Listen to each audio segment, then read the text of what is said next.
Hey, all right, welcome back. Let's see here. A little behind. I apologize. Life challenges and all that. All right, let me make sure I got all my stuff. One sec here. I'm gonna grab a pen. There we go. My Captain America pen. Yeah.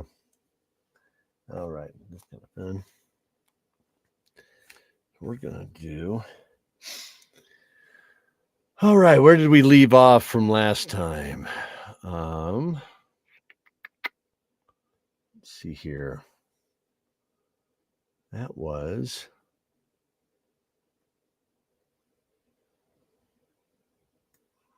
grab our map.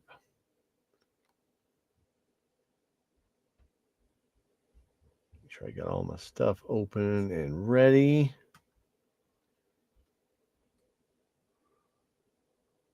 All right, so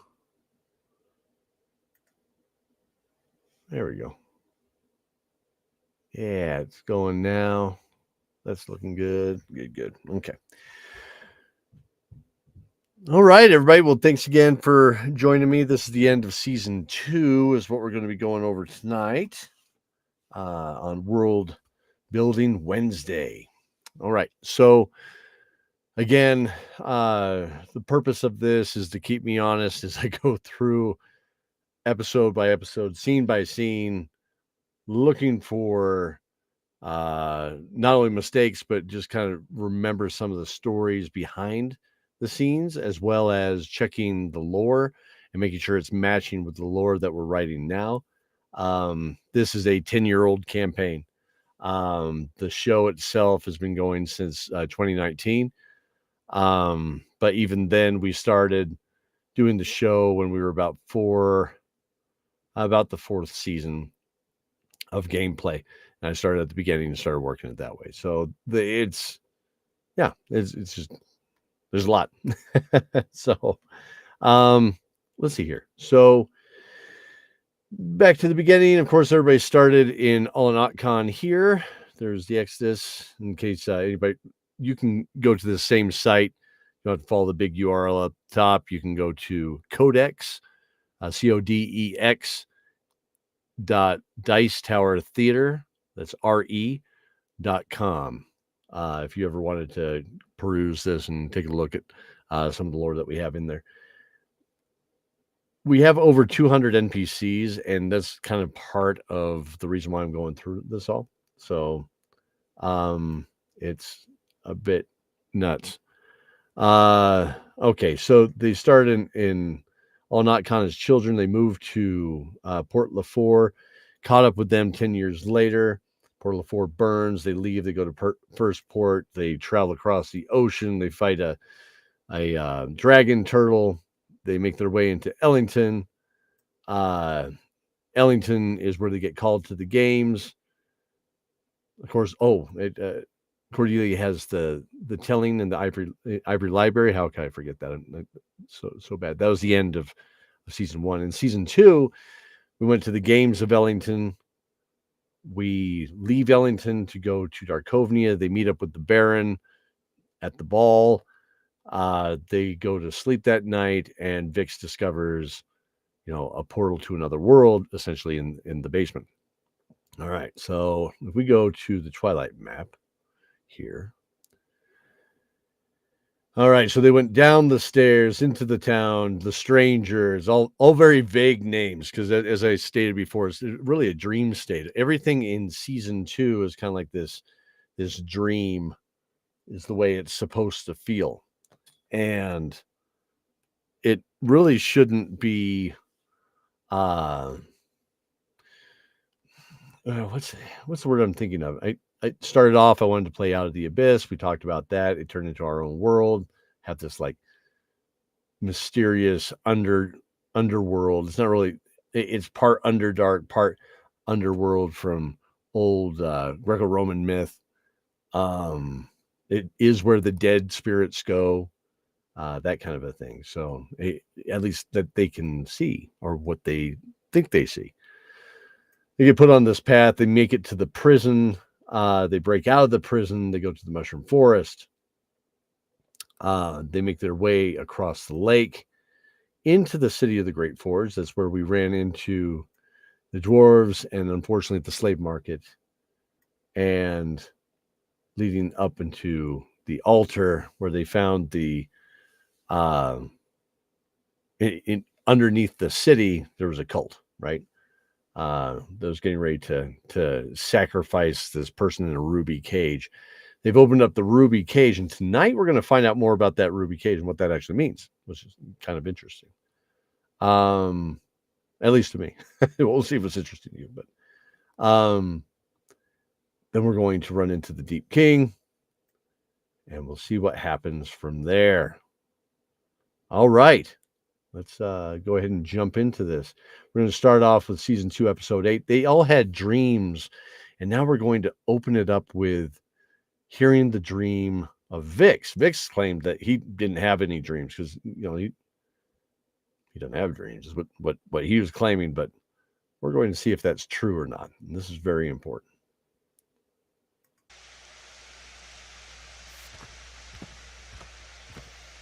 Dawn of Dragons, Season 2, Episode 8, The Deep King. Vix heard the gentle crunch of the autumn leaves beneath his feet, drifting across the smooth white marble of the stairs to the large pillared gazebo. The trees bent of their own accord towards the center, almost in reverence to the man sitting on the throne. He rose, his yellow robes cascading to the floor, gently revealing delicate golden embroidery that shrouds him in the gentle sunlight. There's no roof to the structure, only the cool autumn sky far above those tall treetops. You are an abomination to your people, he states through clenched teeth. You practice the magical arts, but at your heart are only footsteps from the dark path. For all intents, I should have you exiled. He smiles as he remembers his manners, politely pouring 2 goblets of sweet white wine. He smiles, passing one to Vix. But regaining his composure, he continues. Vix, there is a war coming. And I believe, despite all of your faults, you can still be a great asset to your people.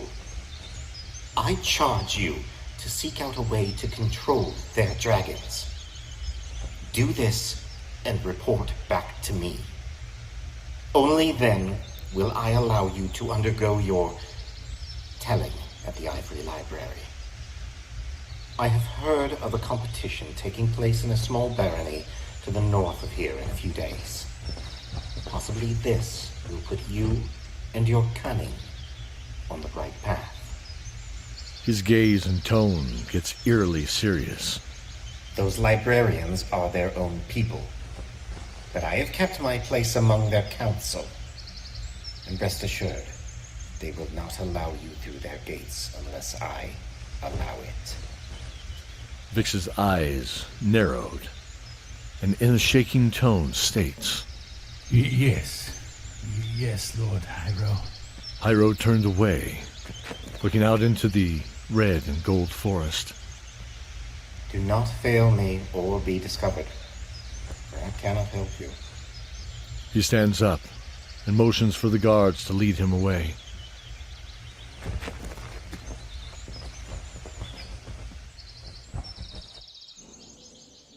Vix? Huh? Yes? Vix looked around. The dream from last night was still haunting him. We were just talking Your about... friends were just saying, Space Case, that you may be familiar with this symbol. The King's Marshal held up a scrap of parchment, burned at one end with a dark red S-shaped symbol was painted. He scanned the room, embarrassed at his drifting off. They stood in a granite chamber with a large map of the city on a dark wooden table. Torches lit the walls, and the smell of a sweet oil was burning in the large ironwork brazier hanging by thick chains above their heads. Light shone through the iron framework and panes of thick glass that held the clear oil itself. Yes. He looked back at the symbol. It seems at first It is just a stylized S shape. But what concerns me is the 5 parallel lines cut downward, He pointed them out on the paper. ending in arrowheads. That's usually one thing. That's a glyph of summoning. They all looked at each other uneasily. Where did you get this? It was found in the king's throne room. The paper style seems to predate my time as marshal. Cordelia stepped forward with a hand outstretched. May I? The marshal handed her the parchment. Cordelia passed a hand gently over it. The edges of the parchment glowed with a blue light. This is blood. But from about a quarter century ago. Has it been that long? What is it, Marshal? Many years ago, the king took a bride. She's different than most of us as she's a wizard. Keeps to herself. But I bet she knows what this means. She spun on her heel, snapping her fingers. Oh, that's it. Go to the keep. Find out from her what she knows. They all nodded. The guards are told to attack anyone crossing the bridge. They will move for you if you carry this emblem. She handed Zane a small 18-inch square of dark gray fabric with a pair of silver hammers embroidered with hair-thin steel thread. She turned on her heel to leave them, pausing at the door, looking over her armored shoulder. Please, bring us back our king.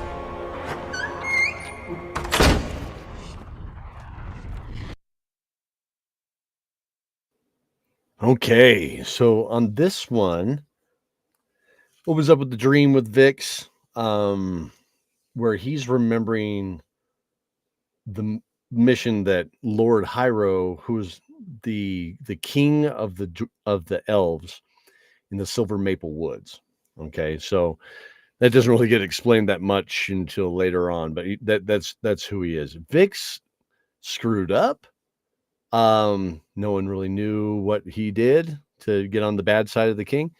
But the king has sent him on this mission to go meet up with the party in Ellington. He knows the Duke of Ellington is going to have them go look for a way to find this magical object that's used to control their dragons. He's talking about Lord Pallas, right? What is that object? Okay. So what's interesting about this to me is we have a side campaign for our highest tier of patron where you can be characters in the world under the Shadow Baron time. Okay. So this takes place about 5 years before the first season. So kind of in between the prologue and the where the season takes off. In that game is where I think I spoke about this in a few sessions back when we first started going into with the games and the Duke of Ellington. So the Duke, well, let me back up. The key, I'm trying to figure out the best way to kind of organize this thought in my head. But the Duke is one of the trade barons. Lord Hyro's in league with the trade barons, and what they discover in the Shadow Barons campaign is how all the Shadow Barons talk with or interact with each other. It's very much a diplomatic intrigue story. More of that will come out in this show as part of it. And that's what this is it's kind of leaning back into this game that we played. Okay. So, I think I said this before, but what I like doing, and I don't know if it's right, wrong, or indifferent, but what I like doing as a producer, as a dungeon master, and as a storyteller, right, is we play the game. And as we play some of these other side games, or I come up with other stories, when I go to produce it, if it makes sense in the story to have one of those meanwhiles or back at back at the Hall of Justice, right?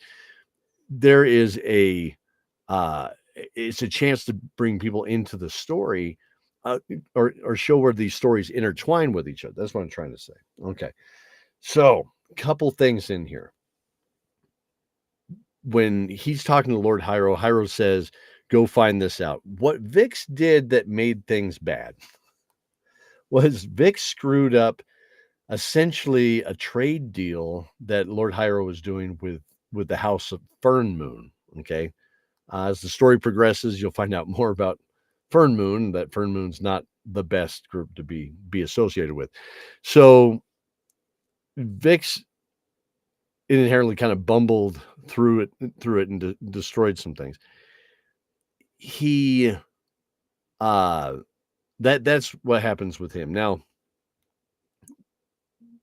Farah Ironstone, the King's Marshal, she presents Zane this banner saying that the banner will help them go in front of the guards. The guards will recognize them as one of their own, so they don't attack. Right. So that banner is described as 2 hammers. And if anybody's caught up on the show itself, of course we're reviewing, season 2. So this a couple of years ago, but the current season, the episode that dropped back in May, where it talks about the soul crystals, and you find out more about these dwarves, and they were the dwarves of the hammer. So that's this kind of hints at what the future was going to be. I know the players, the players at the table are always laughing at me. They're like, "What? Hey, you've had this in front of us the whole time." The thing is I love dropping bits of description, and then and I think this is common with many storytellers, right? It's just a technique. I can't say that it's right. I can't say if I recommend it or anything, but it's the way my brain works. I will intentionally leave little threads that aren't tied up in my head, and I'm like, here's a conch shell, right? If we go back to season 1, here's a conch shell that the dragon turtle is looking for. It just made sense. It came out of my mind. I told you all that the dragon turtle miniature on the table was a conch shell. Like I had a whole conch shell. Just, there he is, this dragon turtle. Use your imagination, right? That's why we're all here. So that's what that part was. Let's see. Yeah, Zane emblem. The fact that it's blood from a quarter century ago. So this goes back a ways, right? And again, this is that underworld, that twilight world between reality and the world of the dead. And there's like a thin veil between them in this world, this underworld. So, all right.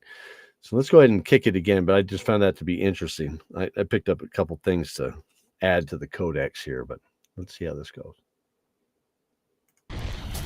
The smoke billowed up from the molten iron pouring 200 feet below the 60-foot long, 10-foot wide stone bridge they stood on. Scottmere knew without looking it was being funneled partially into the huge furnaces in the city behind them. Similar methods were used in the Garnet Mountains he called home, but nothing this grandiose. Their minds were geared towards more of the rich gemstone deposits that riddled with gold and the occasional platinum veins. His people relied on trade for most of their raw iron. Well, seems we have a welcoming committee. Benedict gestured cautiously towards the 5 rows of dwarf infantry standing at attention on the other side of the bridge. An intimidating sight, to be sure. The helms only allowed the white beards and their red eyes to show across all 50 soldiers. Short fighting spears with broad-bladed heads were held in one hand, and tall square shields were secured to the other. Here goes nothing, Zane mumbled, taking out the cloth, almost wincing behind it, as it was displayed with 2 hands in front of him. The officer in the front rank stepped forward, to the right standing 90 degrees from their path. Make way for the marshal's envoy. Zane looked back at Cordelia with a chuckle, now a cocky swagger in his step. As they crossed the stony courtyard, the soldiers parted, allowing the group to enter. Jade looked behind her and saw the ranks close behind them as they walked. They were in perfect form, like the flow of a slow-moving rock slide. Upon reaching the 20-foot-tall twin doors, 2 guards worked a hand wheel on either side, which swung them open.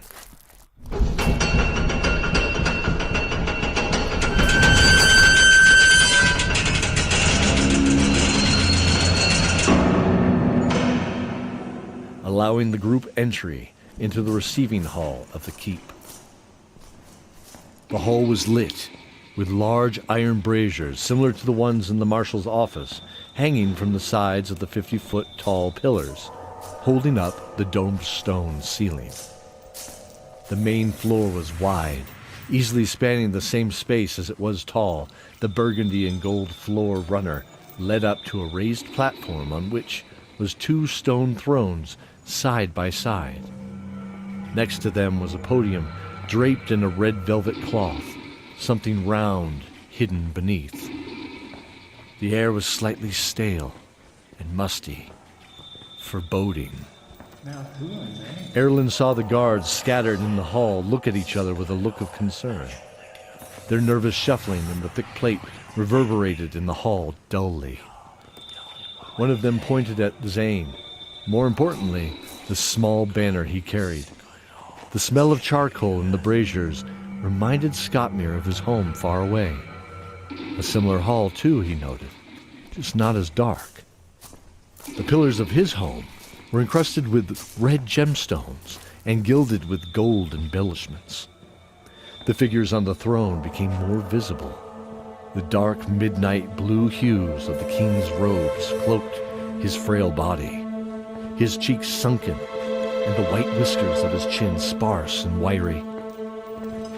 The other figure sat in a black and red cloak, her hand on a bronze staff cresting in a dragon. At the foot of the stairs were the 4 king's guards, identifiable by a helmet adorned with 3 deep iron ridges, sweeping back, coming together as a single wall, their spears together in unison. Who approaches His Royal Majesty? The woman stood up and hissed. Sophie looked at the guards. You know you don't want to be here for this. Zane held up the banner defiantly. They lowered their spears and looked at each other, then turned to the king and bowed before marching away in unison. Cowards! Come back! She looked at the imposters. You worms have no idea who you are playing with. An unfamiliar pit churned in Benedict's stomach as he noticed the king was trembling in his throne, staring at the woman wide-eyed. Her hair was spun platinum, gracing her beautiful ash-gray face. Her red eyes began to glow, and they noticed her canines began to lengthen as she held her hands outstretched. Please, Shaw. Let us reason with them. Please don't do this to me. Stay down, Your Highness. This is my fight now. Black, leathery wings sprouted from her back. They cannot have you. Wielding. The voice came to Zoran's mind directly, but he knew it was the gleaming sword at his side. He took a deep breath and drew the blade from the scabbard. She is deeply evil and not of this world, Milla. But I can protect you. Keep me close. Zoran dropped into a defensive stance. The group, noticing, followed suit, drawing their weapons or readying their spells. She shrieked, and lightning forked from her hands at Sophie, Benedict, Zoran, and Scottmere. The smell of ozone ran into Zoran's nose as he stood bracing for the impact of the blast, which never came. He looked and saw Scottmere drop to her knees as Benedict and Sophie were blown backward, sliding on the stone floor. Bix and Cordelia both fired off 6 blue fiery bolts that slammed into Char's body, followed by a volley of well-placed arrows from Jade and Erlen's bowstrings. You dare to oppose me, mortals? Clapping her hands together, a thunder wave rocked out, knocking everyone to the ground, their ears ringing. Zoran saw Zane braced against the podium's wall below Shar and out of sight in the shadows. He nodded at Zoran, his 2 orcish daggers drawn.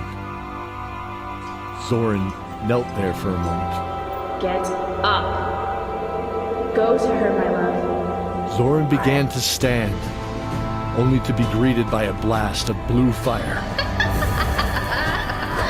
Shar shrieked as the torrent hit Zoran, only to be split around his body by the sword in his hands, glowing with holy radiance. What? It can't be! The king was at the shrouded podium, clutching the velvet drape. We must call Beryl! Yes, do it. Throwing off the cover revealed a black stone the size of a large melon. It seemed to rotate with a greenish-blue glow from deep within.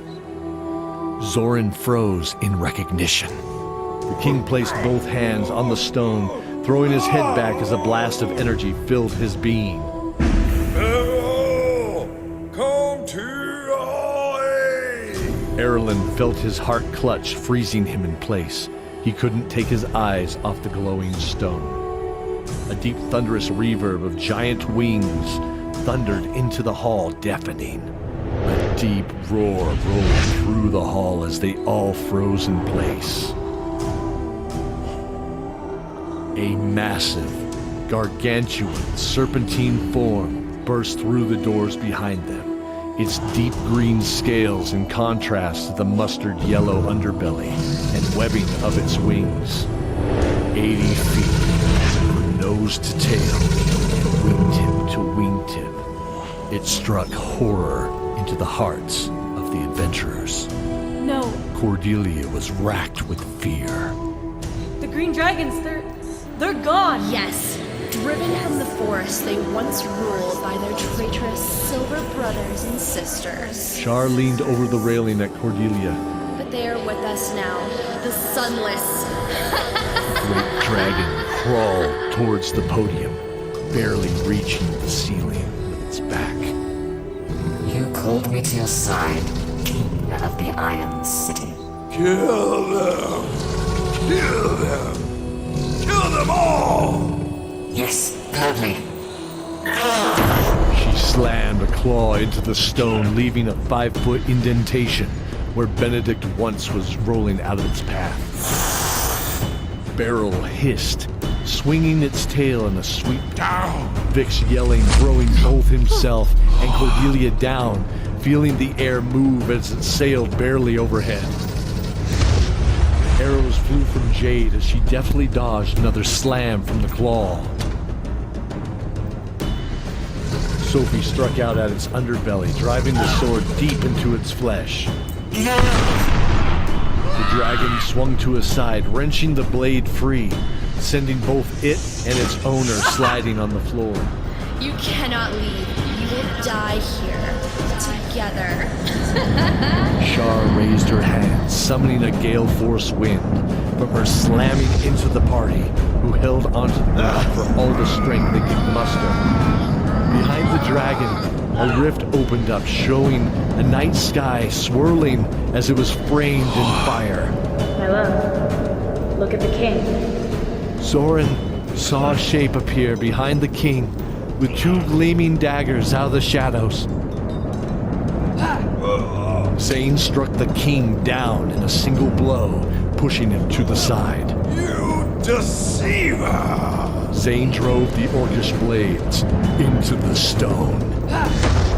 Sparks flew from the impact, sending Zane reeling back. The stone was completely unharmed. Zoran was shocked. Zoran, it is time. Send me to your friend. You cannot stop us! Shar shrieked as she stopped the gale. Beryl, now! Beryl drew in a deep breath. Now, I will free you of this shadow world. Zoran winced slightly. Zane! Before casting the blade in a gleaming arc Use this! to his best friend. Zane grasps the hilt of the sword out of the air Well, my love. and brought it down. An explosion of green light erupted in the room. Sophie felt herself tumbling, end over end, in the growing darkness, as everything went black.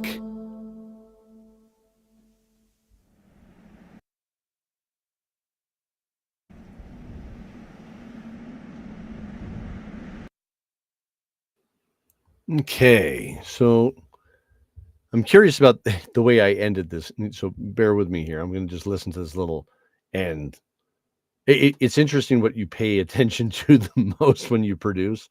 It's like little things that maybe don't mean anything to anyone else, but the way I close episodes, I try to like roll with the emotion. So I'm wondering how I did this with music.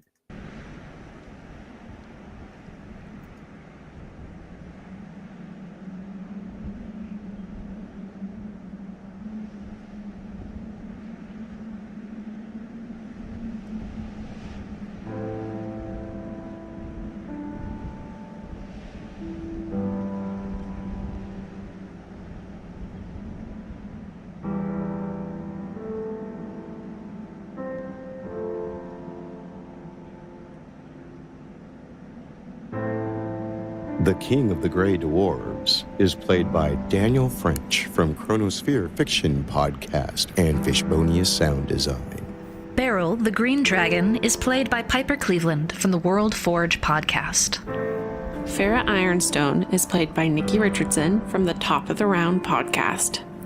Random Dwarf Guards, voiced by Mike, the DM, from Tales of Esperon, the actual play podcast. The Sword is played by Haley Munoz. Zoran, played by Cody Miller. Shar is voiced by JD Rose. Sophie, played by Sarah Jenkins. Zane Shieldheart, played by Storm S. Cone. Cordelia Shieldheart is played by Jolene Frescus. Benedict Shieldheart, played by Brian Dowling. Gottmir is played by Colton Jansen. Jade is voiced by Cara Danvers. This is Vix, the chaotic few, sniveling fools. Voiced by Daniel Nichols of the Happy-Go-Lucky Podcast. Lord Hyro, the Elven King, is voiced by Matthew Bianchi. And I'm Mike Ashley, your narrator. Please support our magnificent cast. Okay, so yeah, I was just kind of curious about that. That was just turned on a wind track and make it sound lonely, and just started noodling around on the piano is what it sounds like. So cool. All right, I like it. It gives it that kind of 70s art movie sadness. I'm good with that. That's cool. All right, so looking back at what we had, I just had it kind of rolling, so I took notes throughout. When we get to the Marshal, I talk about a stylized S shape with arrowheads pointing down as a glyph of summoning.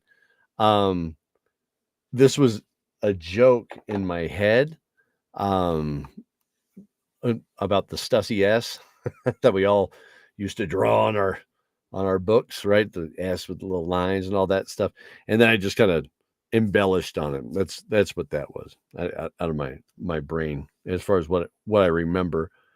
The blood being a quarter century ago, Shar, who we met, who's this kind of demoness, succubus kind of character. You find out more about her in, again, back to the Barons, the Shadow Barons. And a lot of the focus I put in this episode, in this story, was because, or from this story in the Shadow Barons, was when I created the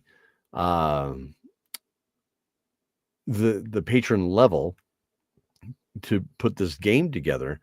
I had Corey Fouch in mind, who is a wonderful supporter of us, and he runs the he's one of the people that runs the podcast Nexus, that along with used to be Cast Junkie and what have you. Great supporters of us all since the beginning.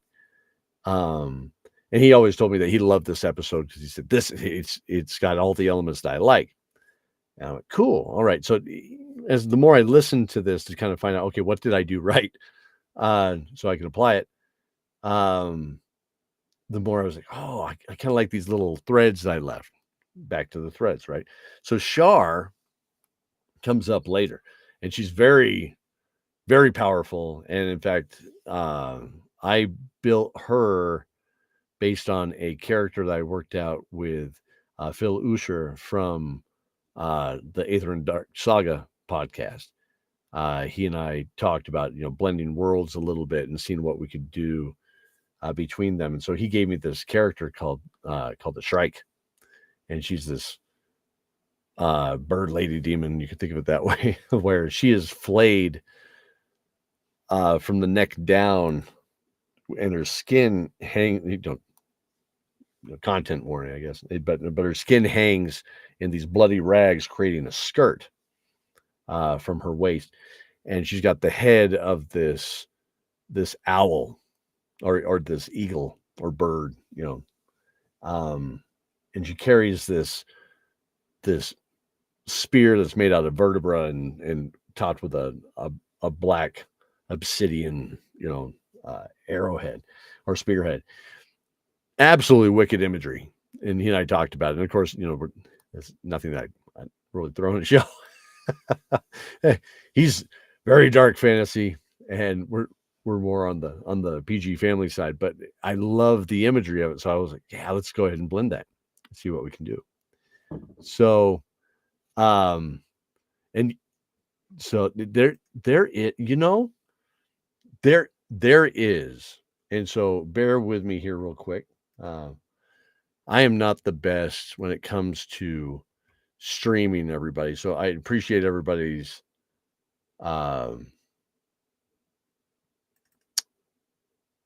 patience as I kind of navigate through here.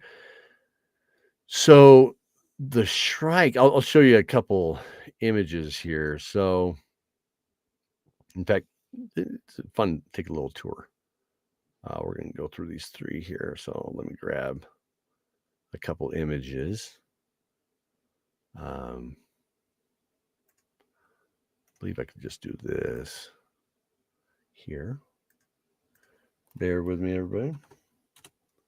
All right. So let's do, I'm going to show you first this, because the question is there imagery of the Shrike, right? So, and there is, so let me hide that back.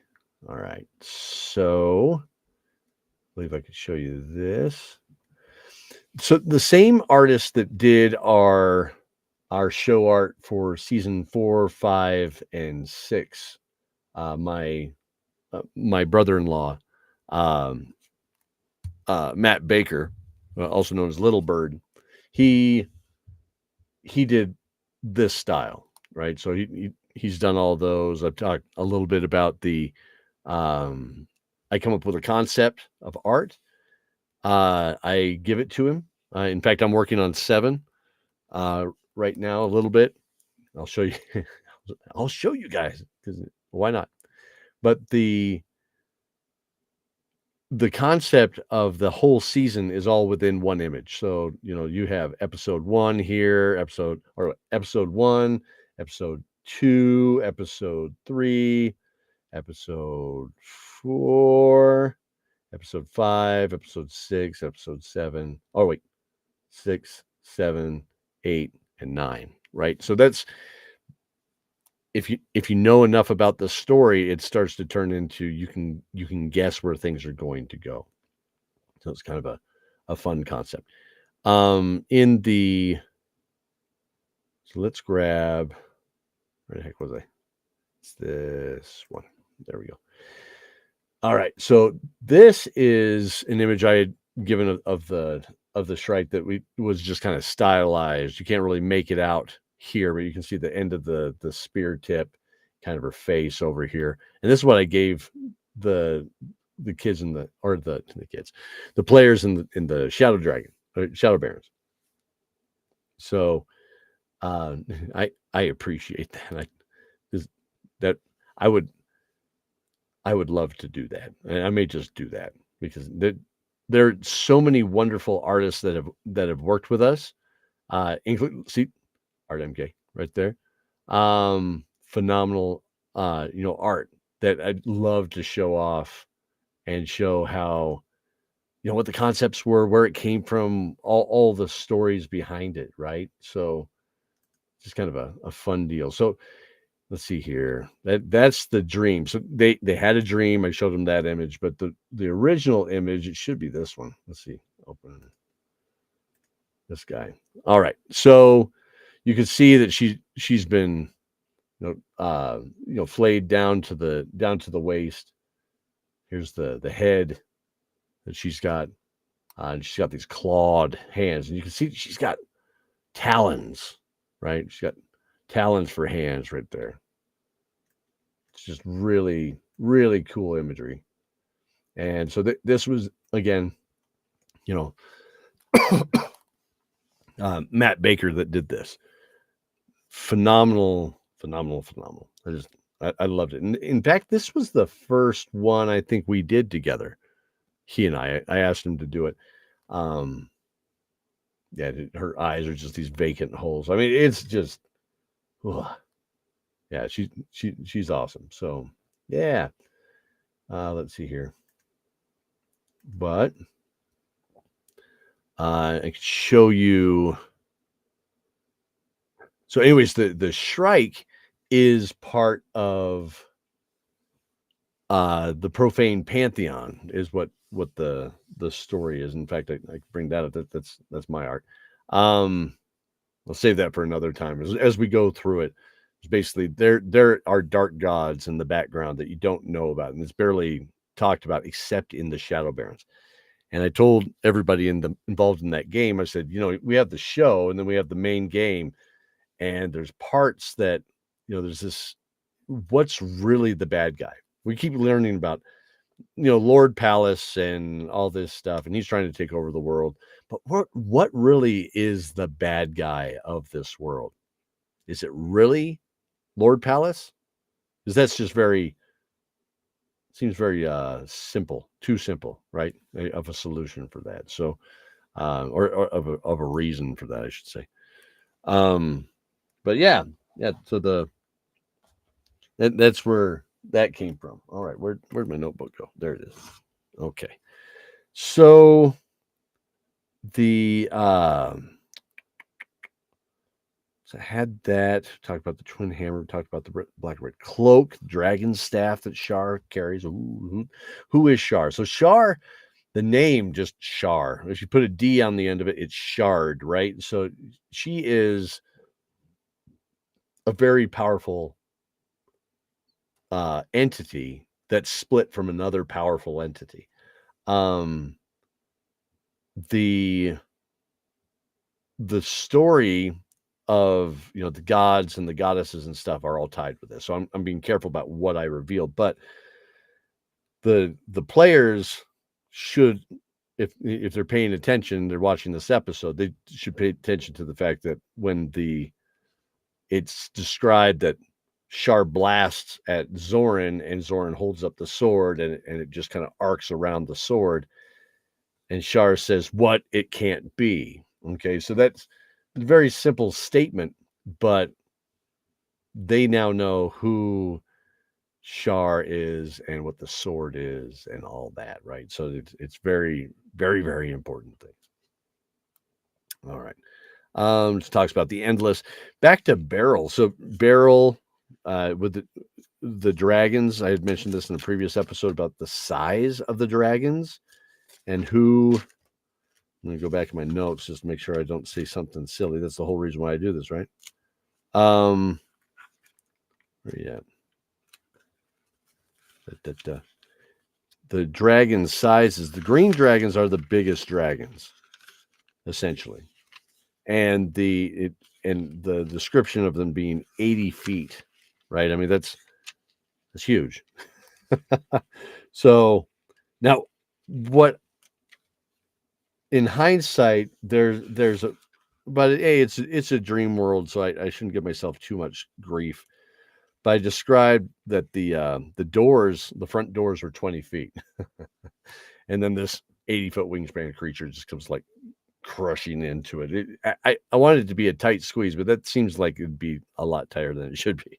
But yeah, regardless, magic. There we go. That's what happened.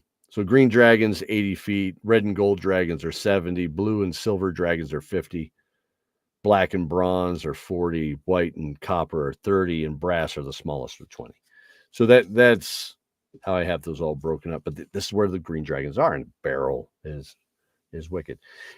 Looking at the audio production, or things that I remember from the audio production, is so Beryl's voice was put through several filters, and mainly short delays and a phaser. So that's pretty simple. But the fun one, looking back, was Shar and the sword. Periodically, you'll hear this swell before they speak, where it's like, and then they speak. That was, I took their recording, the actual recording of the track, and where the end of their words were, I cut off the rest of their voice on a separate track. Okay. Reversed it and put it through a heavy reverb. Okay. And then I took that and reversed it again after I mixed it down to be in one track. So the trail of the reverb is what comes in and it leads into it. So when it hits the phrase, it kind of blends in with their words. So it's almost like the wind is what I was trying to get. Make it sound like a breeze. You're talking to them almost like they're in this dream world. But these two things are very important. It's like the things you focus on when you're having a nightmare.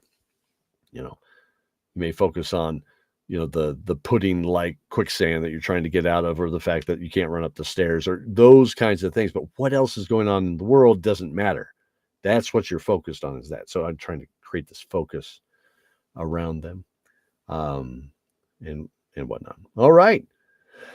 Cool. Well, let's go ahead and hop to the next one, because I think that's all I got on that. Yeah. Okay, cool. Yep, that's what I got there. So now we'll go to season 2, episode 9.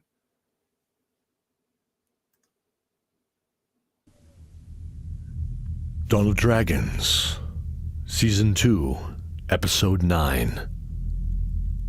The Promise. Zane coughed as he brought himself to his hands and knees in the room. At least he thought it was a room. Now as he looked, it was outside, but felt like he was inside something. Looking around, he saw his friends lying side by side in a covered cart. They all seemed to be sleeping. There was a campfire. Sitting on a log at the campfire was an armor-clad friend he hadn't seen in months. Keldor. Oh, Keldor. He went to him and realized his legs wouldn't obey him. What the? Zane was anchored to something. Oh, come on. I need to go. I have to... Something in the ground. Hello, Zane. He looked up and saw a man in a black robe, the folds held together by a dark gray hempen rope. His face was pale and gaunt, but his eyes were familiar. They blazed like 2 lit sapphires, and Zane remembered. I haven't forgotten. I know you haven't. The man stood there staring at him coldly. 2 for 1 was our deal. He walked towards the sleeping friends. Brother Benedict and his best friend Zoran, sweet cousin Cordelia, and their new comrades Vix and Scottmere. His heart warmed a little when his eyes fell on Sophie. can't choose two of them. Just for my selfish life, please don't make me. The man looked back at him with those blazing eyes. Zen, it is not their lives we dread. He opened his left hand, and in it was a flame. Closing it again, it reopened, showing 2 coins. Those 2 come from my domain. One was meant to remain there, as it was her time. The other was imprisoned there by those that wish to change the order of things. He walked to the clearing of trees and gently placed them on the ground. Sprouting there were the bodies of Erlen and Jade, lying in the tall, soft grass. Zane drew in a deep breath, the sweet smell of the grass coming to his nose, remembering his dream. For me, right? That was the deal. I can do that. For them. The man shook his head. No, Zane. Not for you. His hand opened up, holding a single white feather. For her. That night, over 10 years ago, there were 6 children. Wait, we were only 5. Who is the 6th? The man looked at him, a growing sadness in his eyes. My daughter. Will you bring her back to me? Please. Zane nodded. The man nodded as well, then became very serious. There are rules that govern this world that we must all obey, Zane. You cannot tell anyone of what you seek. Of course, I won't say a word. Good. The man walked to him. One of you must stay here. It is the law. But this is different now. Very different. He placed a hand on his chin and thought. You destroyed the artifact you were sent to collect, I believe. That was the green heartstone. One of the 5 pieces left of the great anvil of the world. Zen. He placed a hand on Zane's shoulder. It was like ice, causing the joint to ache as it spread through his body. Do you remember what your last thought was? Will you stay with us now? Yes. I thought of my promise. Zane felt his very being going cold and frozen to the ground. Not to me, correct? No. I couldn't bear to lose you again. To Sophie. That I would never leave her. The man nodded. His cold blue eyes softened for a moment. And so you won't. I will keep your body here as the toll, but your spirit will be with her as one, forevermore. Yes. The man smiled, softly. Zane smiled through the burning pain, thinking on his life and all the choices that he had made. He smiled. For once, this was his choice. And in one final moment, Zane Shieldheart was free.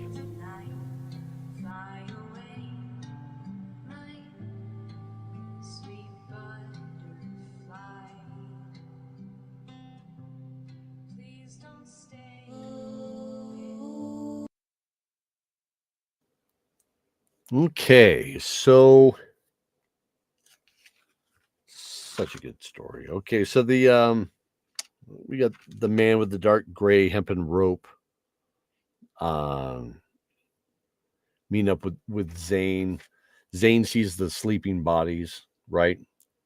That are in the cart. So he's woken up and he's now outside. He's not down in Underdark. What's happened? We're going to find out more about that here in a moment. But the ferryman, we talked about this before, right? So it's the ferryman. So that's the god of death, right? The god of death. And death, it's like with tarot, right? It's death isn't necessarily a bad card. It just means, endings and what have you. So in this case, Zane gives his body, right? We're going to find out more about that, but and frees himself of being bound to the mortal world. Okay, so he all essence becomes a spirit. The ferryman says that it was 2 for the price of 1. So he's like, I'll give my life for those 2. And instead of choosing, I'll choose myself. So he takes that moment. That's kind of what the ferryman thought. But it gives him the chance to become one with Sophie. So now again, spoilers stuff. We're going to hear more about this here in a moment. But he becomes one spirit with Sophie. And, going back to the show, one sec here. I got this. I think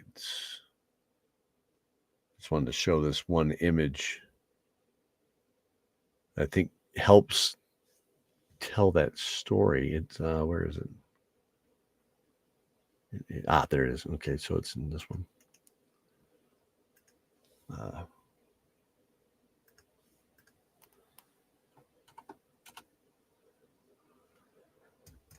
All right. So in the early art, it's even like this, where here's the children, right? So if you look at Sophie and Zane here, I found it really cool that Storm, who Storm again played Sophie and is the voice of Zane. And that's what makes this scene, this episode, very, very important to us, to me, to the group, to Storm, right? Is I mentioned before in our discussions talking about the show, people are like, why do you think this show is unique or different or any better than Critical Role or some of the other shows that are out there? What makes you stand out differently? To me, it's because of how it hits us personally. Each one of us was going through some really heavy stuff over the last 10 years because it's life dishes you some trash, right? And that's just what happens. No, I fell into a huge depression. I fell away from everybody. I had my fallouts with groups and all that stuff, right? That was me personally. Each one of these people as people were going through stuff. There's depressions going on. There's, all kinds of stuff, right? And figuring out how to be better people on the other end of it, making big mistakes, huge mistakes, right? Having to atone for it. They find ways through it. You're having to find life lessons, how to forge your way in life. What makes this story, focused around Storm and how this is interesting, or why this is a pivotal or a crucible moment. So Storm and I went to the bar one night. We were drinking with it was ourselves and we were there supporting Cody, who plays Zoran. He was shooting darts, and Storm told me about the desire to transition, or decision, I should say, decision to transition. And we always knew, but it was like this beautiful moment of like, yeah, grab your life. It's now your choice, right? You can do this. You can be your best person.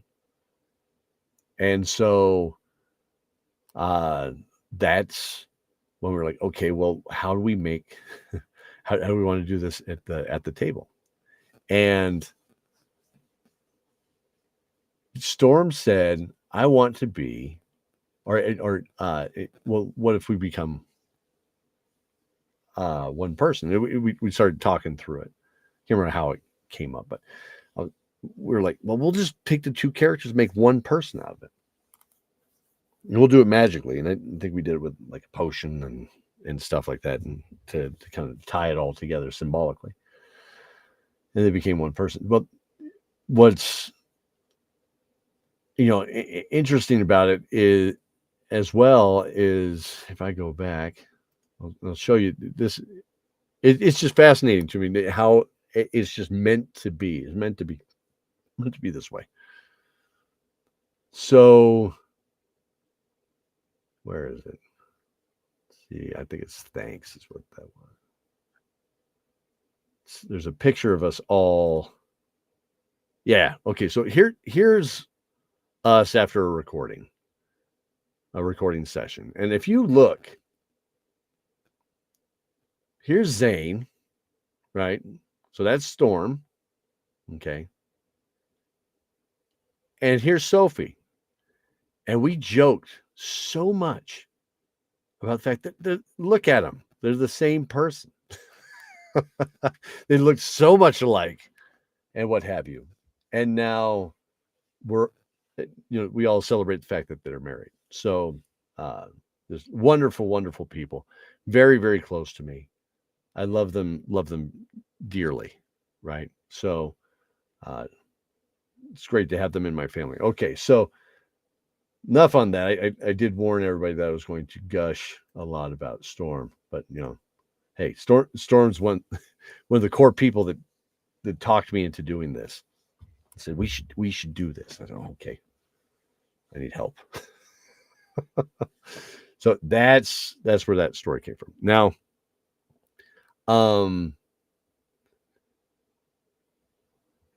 sound wise, it opens up with the windmill. So that's important to note. So again, the song we've talked about, that harp playing in the background there. I think it's let's just go here. It's probably face was pale and gaunt, but his eyes were familiar. They blazed like two lit sapphires. So that's a recurring theme that we have throughout the show. As I said, is when you hear the windmill, it's about, there's big stuff it's about the winds of change and what have you. So it's very, very, very cool how that's it's supposed to tie in with itself. And then the second one is the ground. Let's see here. That we must all obey, Zane. You cannot tell anyone of what you seek. Of course, I won't say a word. Good. The man walked to him. One of you must stay here. It is the law. That is Zane's Choice is the name of that song. So, and I wrote that song when we first talked about it. So to me, it just felt right. Now there's a third song in here. And that, I think, did I get the note right here? See you again. To Sophie. Zane. There we go. And in one final moment, Zane Shieldheart was free.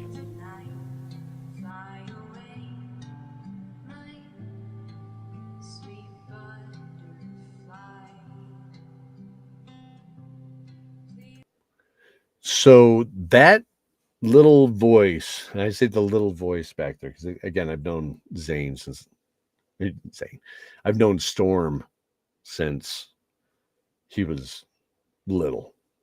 But that Storm years ago playing a song, just wrote it on the guitar, right? Plucking away on it, and the beautiful song about a butterfly. And that to me was something that needed to be in here. Right? There's so much symbology with that. And it it was just too perfect. It has to be there, right? So that's what that is. All right. So anything else I have in here? No? Okay. Let's go ahead and go on. Finish this out. So that's the story with Zane and Sophie becoming one. Now we'll see what happens.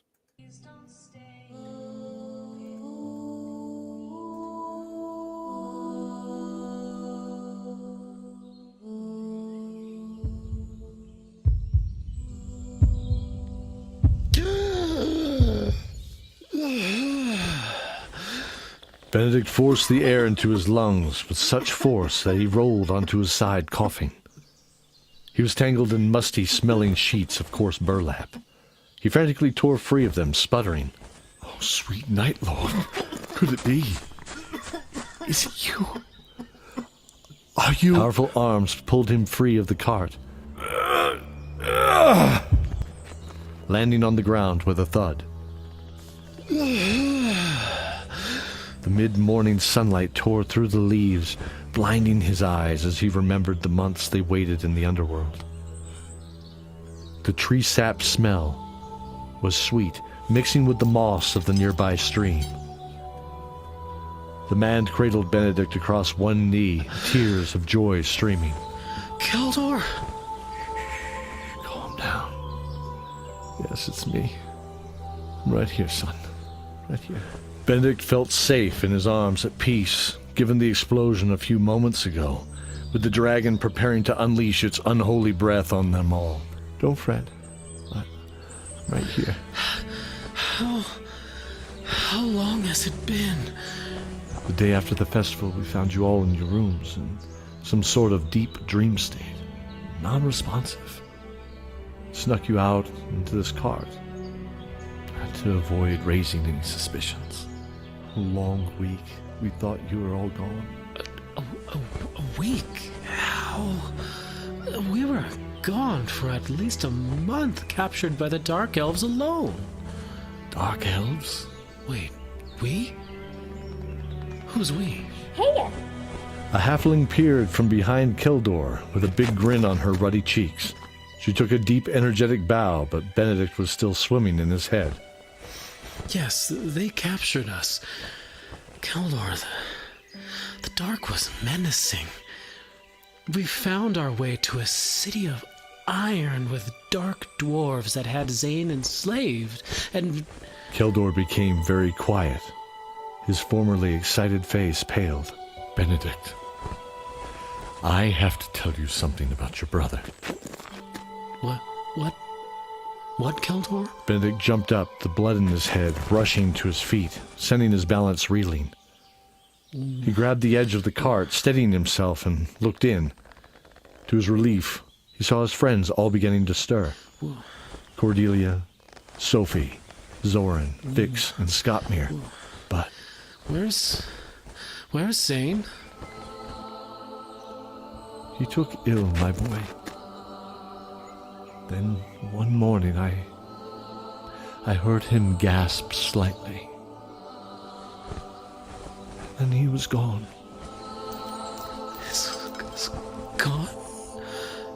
Yes. We buried him by a tree at the Darkovia country line on the way back to Benel.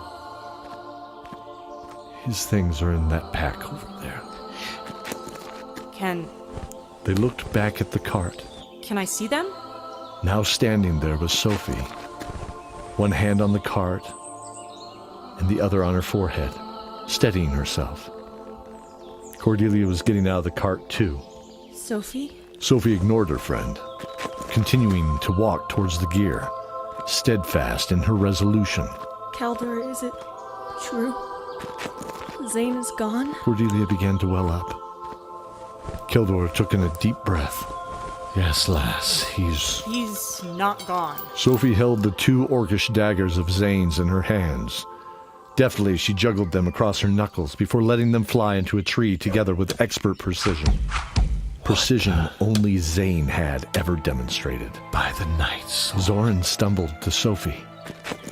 What? Zorn, Do you remember the day we stole the entire tray of biscuits and fed the dogs behind Old Man Teller's farm? Zoran was stunned. We swore to never tell anyone. It He walked to Sophie, who smiled that crooked grin of Zane's. It really is you. Yes, kind of. I can't explain it. We are one person. Zane is here with me always. I can hear him. I can feel his She paused, looking at Keldor. memories. Sophie felt her arms and became somewhat surprised. She expected to feel scars there. Zane's scars there. Burns from a long time ago. Of course. Why didn't I? Keldor, you were a knight, weren't you? I was. Don't lie to me. You were, weren't you? Keldor stood straight. First of all, I wouldn't lie to you. There's no reason to. Yes, for what it's worth, I was a knight. Benedict looked at him with a look of compassion. Something terrible lay behind Keldor's kind eyes. I know you. Many knew me. What does it matter? Keldor walked away towards where the 2 coins had been placed in Zane's mind. I served a lord once. A kind and just lord. And I failed in my duties. What? Keldor was interrupted by a groan from the trees. Who the... From behind a tree came a tall elven ranger with pale skin. Who are you? And a monkey on his shoulder, What stumbling past Keldor. Erlen! Cordelia shouted, running to him. Jade is right behind me. The name struck through Keldor's core. What did you say? He knew someone with a nickname of Jade, but that was a long time ago. His heart was tight gripped in his chest, half hoping for the impossible on a day where the impossible became reality. It can't be. He suddenly smelled elderflowers and honey. He turned to see another elf scout. It can't be. Her leather armor had thin silverwork cascading in gentle knotwork around the sword and crown emblem at the center of her chest. Can it really be you? His hand went to the tattered shroud at his own chest, the same symbol. Her fire-red hair was ablaze in the sunlight, illuminating her face. Is it truly you? Or have you come to haunt me again, like a fevered dream? A cuff of a horse's head on one pointed ear, as she looked at him with a blend of confusion and genuine recognition. The Night Shield. His face white and his hands trembling. He reached towards her with tears streaming down his face. Can it really be you? I know you. Benedict's eyes grew wide as Sophie threw her arms around an open-mouthed Zoran. Cordelia covered her face, gasping, as they realized who it truly was. By the Maiden's grace. Elaviv. Elaviv.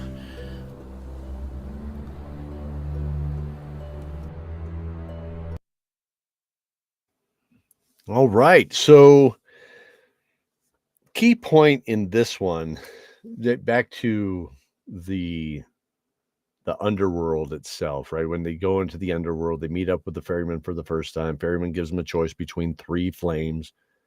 And then he says, this person's going to go alongside you, right? Jade. We're going to learn more about that here in a moment, but they don't piece it together. Again, it's like a nightmare world or dream world, whatever. You only focus on what your mind wants to focus on. You don't pick up on the details. The fact that they were with Elaviv the whole time.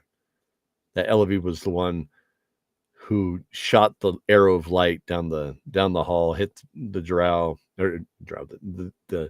the dark elves, and brought them into being captured. You know, kind of kicked off their story, and she helps track them, and it is her spirit. So at the table, Cara Danvers had joined us and she wanted to play an elven archer. And in my head, I'm like, well, we just killed one. That was an NPC, and I'm like, oh, okay, well, we'll sit at the table and we'll do this. So I reached over and I had the miniature, and in the miniatures I did at the time, I would find a cool, image of a fantasy, character standing up, and I would take that and put it on cardstock, laminate it, cut it out, put it on a little block of cardboard, and put it up there, right? Because I couldn't afford, to make 1,000 minis, and I wasn't sure how long we were going to play the game. So on the back side of it said Elviv, but I'm like, just ignore that. It's fine. So Kara's showing it off to everybody at the table, saying, oh yeah, I'm going to be, I think this really does look like her. And I'm like, oh, okay, cool. It really does. Yeah, this is what I'd see her as. But on the flip, it was, and she flipped it around. And she said, yeah, but I don't know what this name is. And everybody's just like, oh, well, that's Elevie. She's like, yeah, but that's not me. And we're like, oh, okay. Well, in my head, you never say things like that around a DM, right? I was warned one time at a table because I was like, he said, yeah, you hear this like shrieking in the background. I'm like, ooh, like a banshee. And everybody went, don't say that. Shut up. He's going to bring banshees out. I'm like, oh, I didn't think about that. Don't give him any ideas. So she said that. I was like, So later on, I brought her in to an idea. And I said, I want to ask you if you'd be cool with this, but what if you start to see these things? So I first started off like giving her dreams. Yeah, it works. You have dreams of being in a burning building. You have dreams of being surrounded by fire, and the people that you care about are running away.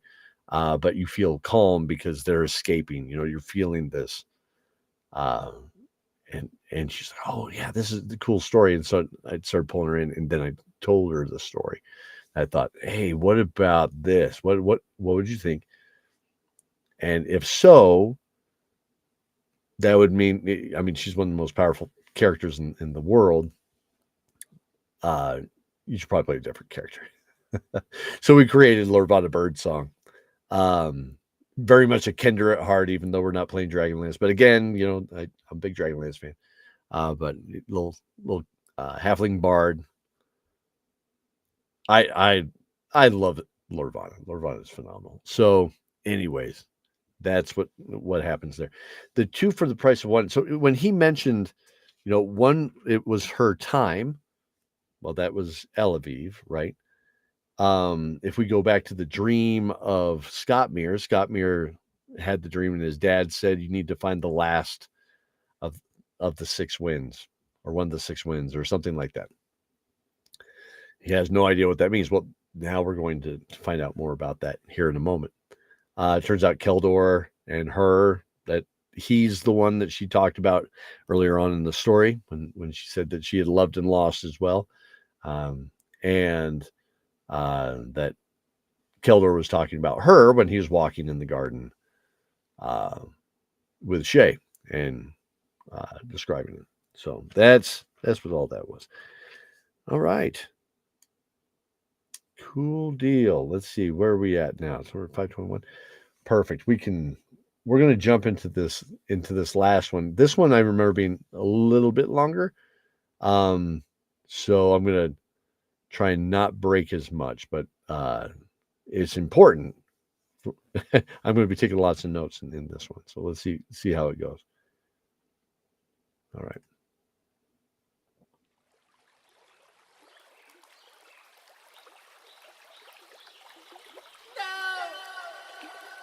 Dawn of Dragons, Season 2, Episode 10, The 6 Winds. Eleviv could smell the battlefield smoke from over 2 decades ago. The scorched grass, wood, and peat held a smell that hung in the air and clung to her memories. They were all poised On the ridge astride 6 war horses, overlooking a huge barbarian army in the green valley below. Their shouts and jeers are muffled at this distance by the gentle breeze. It was spring, she remembers.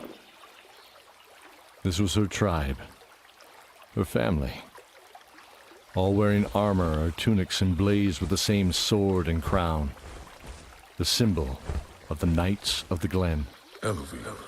She looks at her leather tunic and the bow in her hand. I was a scout archer. You were one of the best. She saw the jade bracelet on her left hand.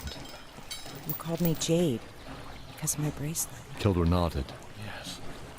She closed her eyes and, in her memory, looked next to her at the young man in shining silver armor gilded with gold, a deep blue emblem on his chest, matching his eyes. You're Paladin, our beacon of faith.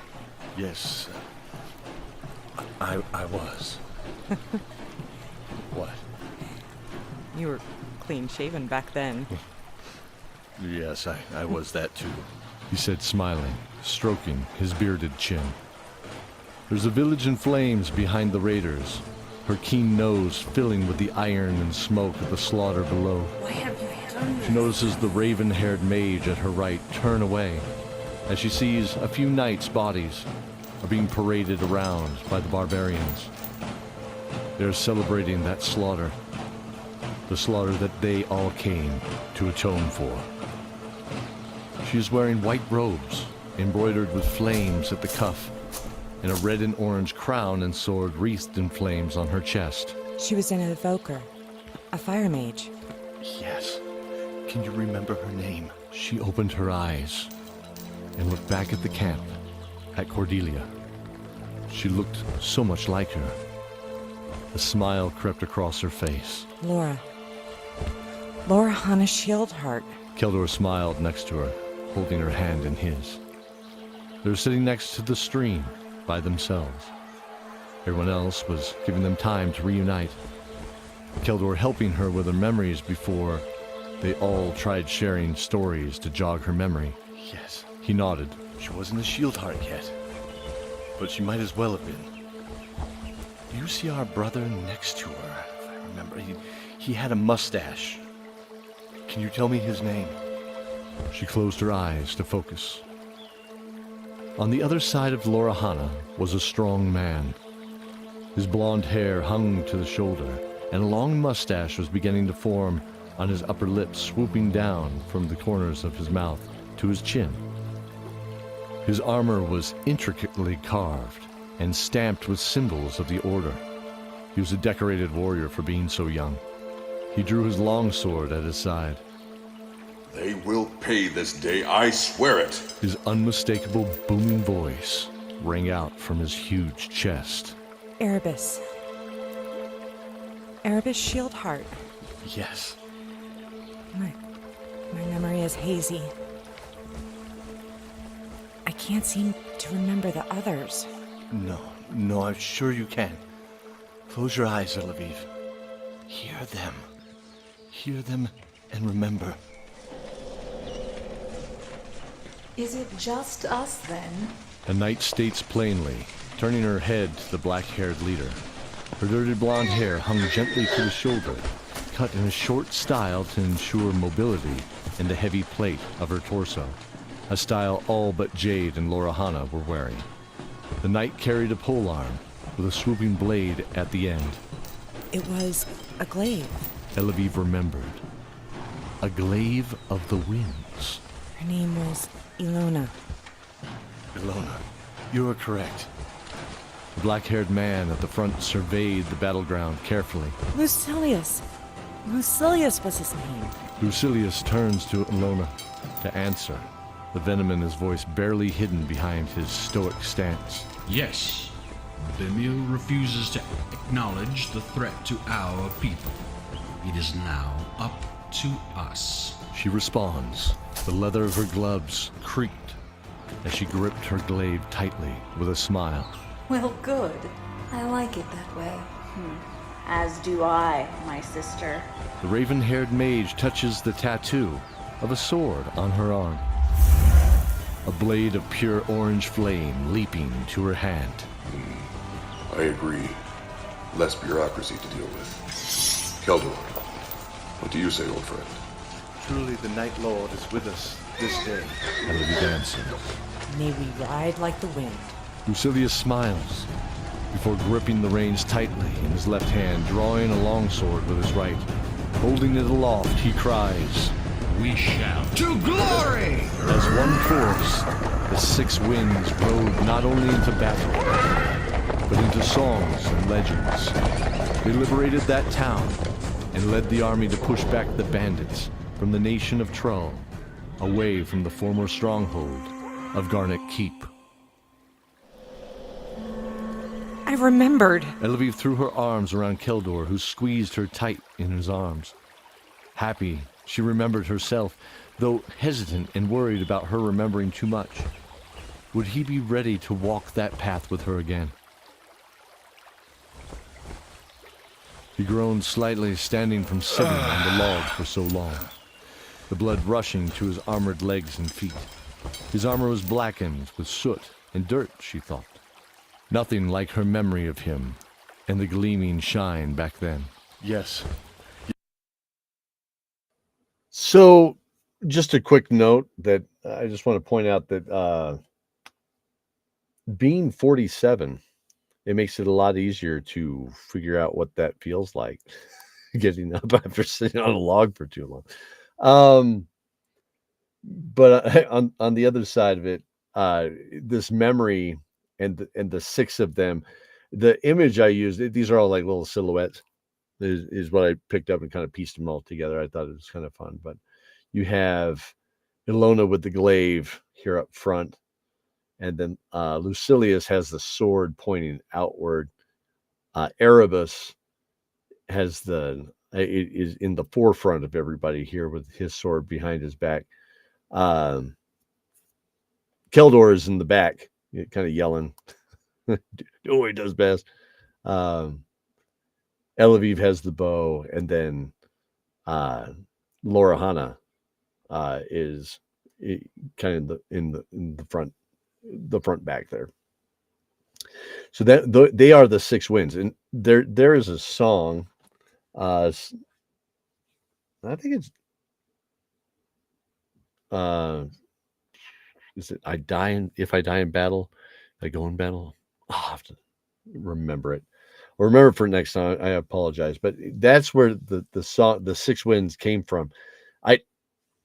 There's an a cappella metal band called Van Canto, and they have a song that was six wind. That's the refrain is, six winds rises one, kind of a thing. And so I played that in the game as they're walking through the town at one point, and they hear it. So I thought that was interesting. This battle is the Battle of the Cheerless Swamp. I remembered that, and I had to put that in there because that's important for Lamprey's story. Why Lamprey left at the beginning of this season from watching Keldor. It's not a bad thing. He just, it's memories, right? We all have to parse emotions differently. So, but that's what that is. All right, we'll hop back to it here. Yes, you did, sweet Elevie. Come, let's join the group. I'm sure they have tales to spin as well. He smelled the air. Not to mention, I'm getting a little bit hungry. He said, smiling, leading her back to the savory smell of the venison, carrots, parsnips, and potatoes, slow cooking in the iron pot on the fire. Zorn was taking his turn, talking about growing up in Port Lafort, Elevie laughing as she remembered their good times. So then she throws the spoon at me, knocking over the glass vase she was telling me to stay away from. Cordelia sat next to Elevie, arms wrapped around her long-lost friend. Oh, wait. I remember being on the roof, surrounded by fire. Sophie tensed up, remembering the escape from Port Lafort. I remember you all escaped. was so relieved. They all nodded, and Benedict rose to put a hand of comfort on her shoulder when he saw a familiar glint of metal around Erlin's neck. He stopped and stared wide-eyed. What? It was a dragon turtle. The same exact design as the one adorning the sword of Lord Pallas, only this one had icy blue eyes. Where did you get that? This I've had as long as I can remember. Why? Erlin clutched it. As he coolly responded, Keldor rose. What is it, Benedict? This is an interesting design. He gestured for permission to examine it further. Erlin stood, his huge 7-foot frame dwarfing even the tall Keldor. Keldor passed it over in his hand. Mithril silver. Impressive. He turned it and saw the forge mark. It was a reversed E and S entwined. His eyes grew wide. That's my father's mark. Wait, your father had a mark like this. Tell me, and tell me true, was his mark like this, only reversed, as if in a mirror? Yes. Well, now you mention it. It was reversed. Why? Keldor froze. His brow furrowed, his gentle eyes welling with tears. He fell to his knees in racking sobs. I should have known you. 20 years of torment hitting him all at once. He wiped a hand across his eyes quickly. Eleviv. Keldor rose and turned his back to Benedict, staring at Eleviv. Do you remember that night? For his expert leadership over the next month's campaign, Lucilius was named the Lord Protector of Garnet Keep. They soon settled behind the ancient granite walls, all 6 of us together, continuing to work in harmony with each other. While Lucilius governed wisely and justly from the meeting halls, Ilona the Fair helped build the gardens and tend to the great tree in the center courtyard. Erebus set up a blacksmith shop with his now wife Lorahana, who was a wonderful seamstress. This was his mark. Eleviv, you were teaching the people how to hunt the forests and fish the lake behind the keep, where the lake had that grand waterfall before cascading into the ravine. And I taught the word of the Night Lord and his righteous justice from the chapel. Soon Lucilius and Ilona married and had a first boy. He was blonde, a thrill-seeker, rather reckless as I remember, like his mother.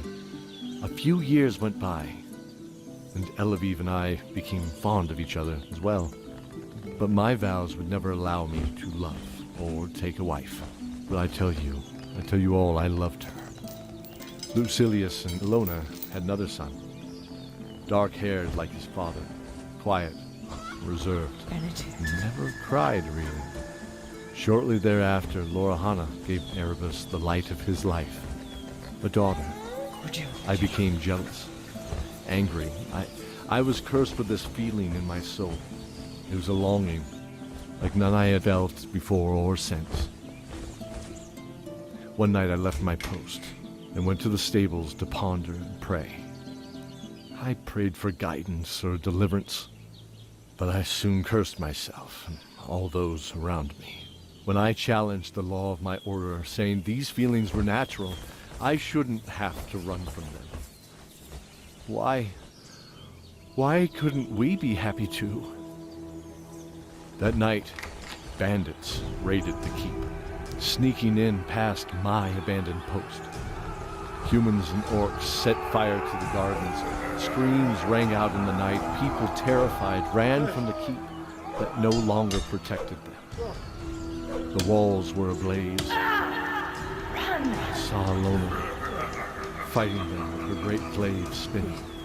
Where was everyone else? I don't know. But she leaped through the flames and then into a building's fire, disappearing in the blaze. Lucilius was on the ground, clutching his side, a mortal wound's blood pouring between his fingers as he looked at me.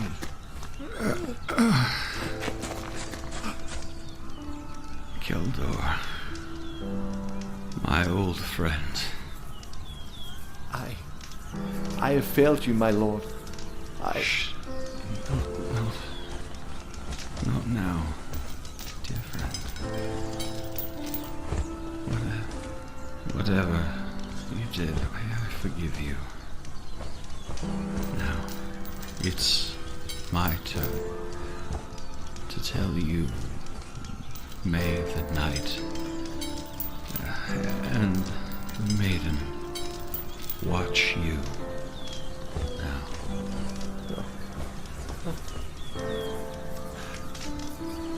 Lord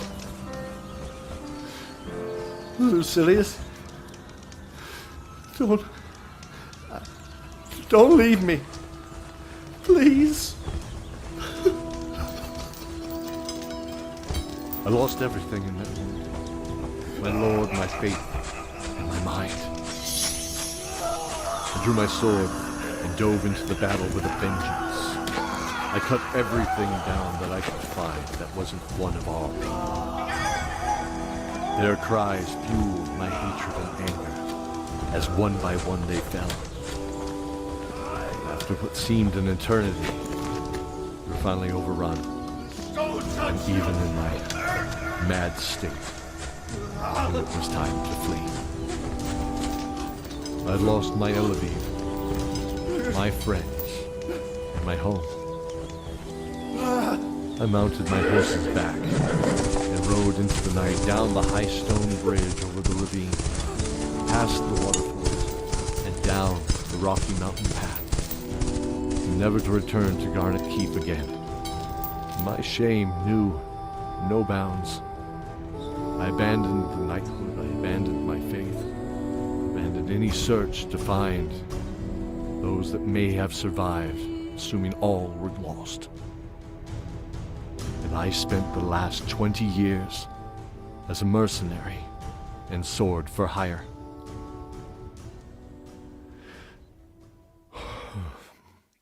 Until now. What? Keldor stood in front of a stunned Benedict. Drawing his great sword, he kneeled to him. I pledge to you, Benedict, son of Lucilius and steward of Garnet Keep, you will regain your birthright.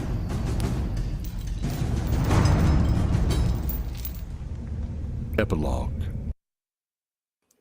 Okay, before we hit the epilogue, let's see, with Keldor's flashback, just some notes around that. Ilona jumping into the fire and saying run, that's the same sample from the prologue of Zane remembering his mom, right? Because Ilona the Fair was his mom. So that's her saying that to Zane, and so he runs off, and Keldor heard that, but was tending to Lucilius, and by the time he turned around, everybody had left, and then he went on his tirade. Keldor's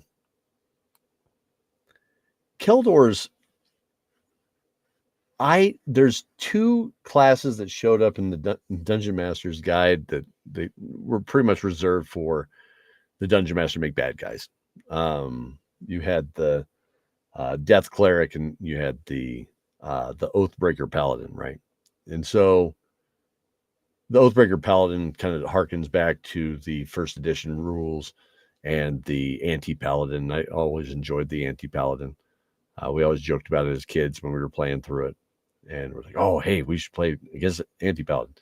But in my head, I always wanted to, is there a way that you could make either of those classes good people? And we do that in this show. So we have a Oathbreaker Paladin as Keldor, and he's the narrator. Okay, well, that's what happens. So obviously he comes back. He looks for his faith to regain his fall from grace. And the second is the Death Cleric. That's Dabria. So Dabria is the Death Cleric in the show, and if you are, I highly recommend, if you're not paying attention to the show, and I'm not just doing this for downloads or anything like that. When I say, if you haven't caught up with the show this season, this season is like, it's got a great payoff at the end. And Gabria's story is amazing. Just an amazing story. And it JD's an amazing person. And it shows that someone can rise from the ashes, right? And you can be that phoenix after scorched earth and what have you. You can become better, right? So let's talk sound. So the sword. Give me a second.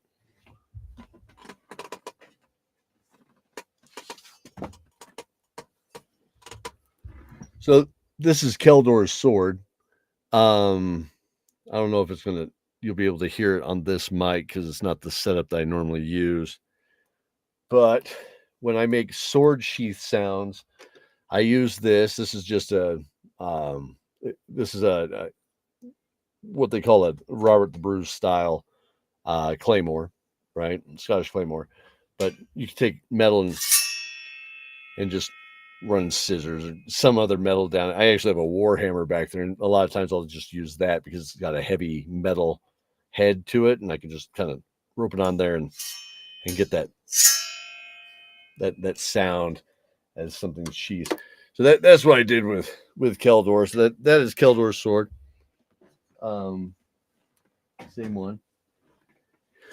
And what else can I tell you sound wise in that?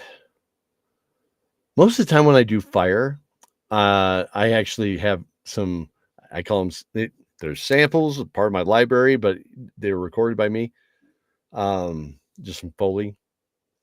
I had a case of bottled water, and I just took the cellophane, get the crackle sound, layer it, a couple different tracks, and put it through some reverb if you need it to sound deeper.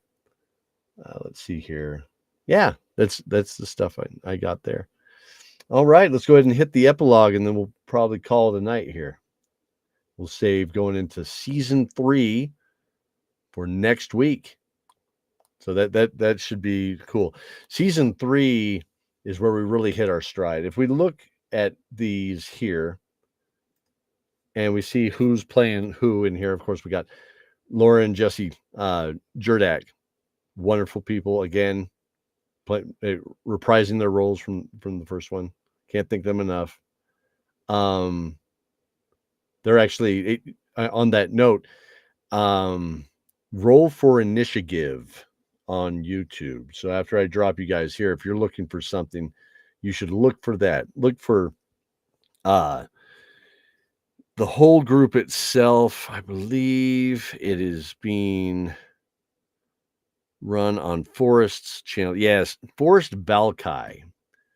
So Balkai.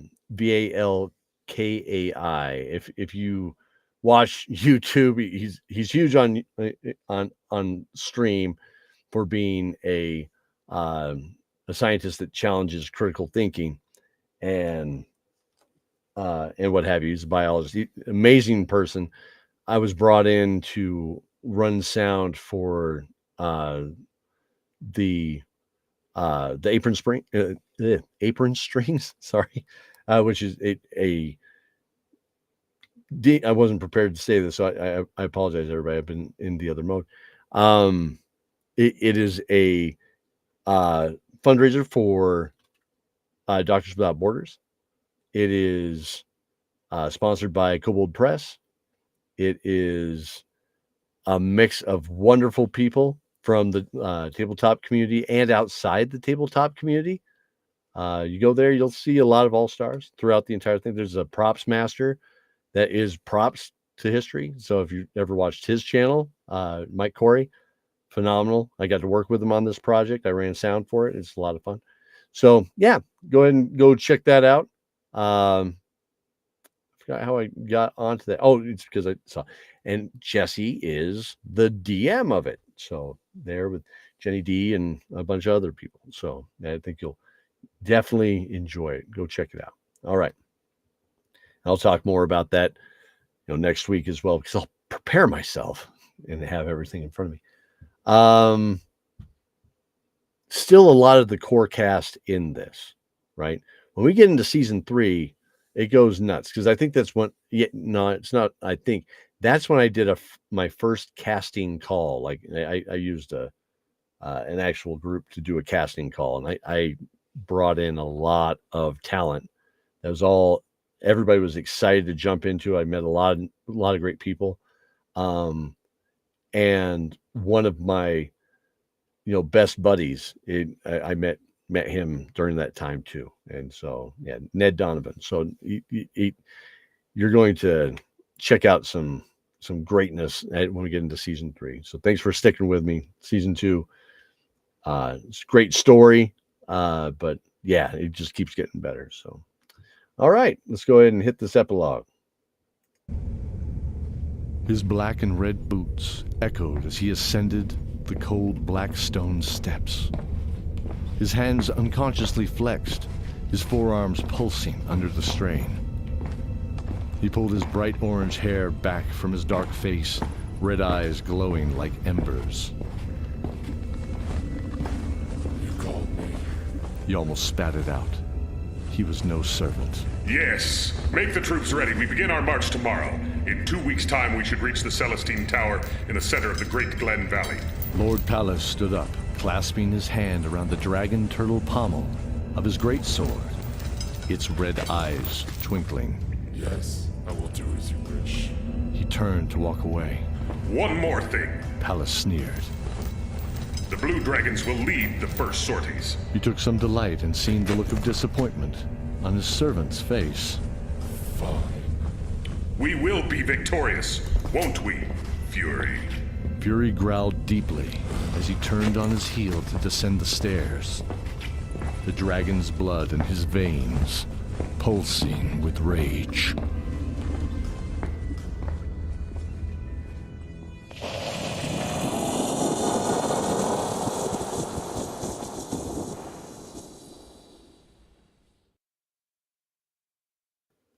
All right, there it is. So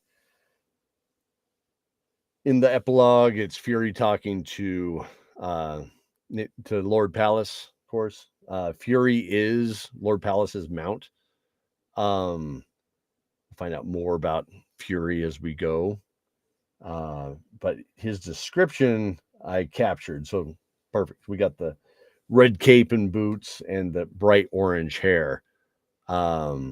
And we know that he transforms into a red dragon. So why the bright orange hair, red cape and boots? Well, red dragons come from the north. I'll just show you before we call it quits. So let's return to the surface. There we go. All right. Over here in the old world, the red dragons are in this mountain range between Bloodwood and Scothy. So where the giant lands are. Fire giants. They inhabit these mountains as well. So the fire giants and the red giant and the red dragons are kind of at odds with each other all the time. So in this world. But yeah, it's good to know as we move forward. All right, everybody. Well, I appreciate you sticking with me here on stream. We went through those 3 episodes. Next week, we're going to start season 3. I'm excited. I think that'll be great. And again, in the meantime, go check out Roll for Initiative. Look for Forrest Vidal, or sorry, Vidal. That's a different friend of mine. Forrest Valkai. Look for him on YouTube, and you'll be able to find the fundraiser, and you'll be able to find the episodes there as they drop. And yeah, I've had a lot of fun doing the sound in post with him. Great team. Forrest, and Titus. Titus is a phenomenal cinematographer. And yeah, anyways, I'll talk more about that next time when I've had more caffeine. So you all have a wonderful week, and I will see you next time. Take care, everybody.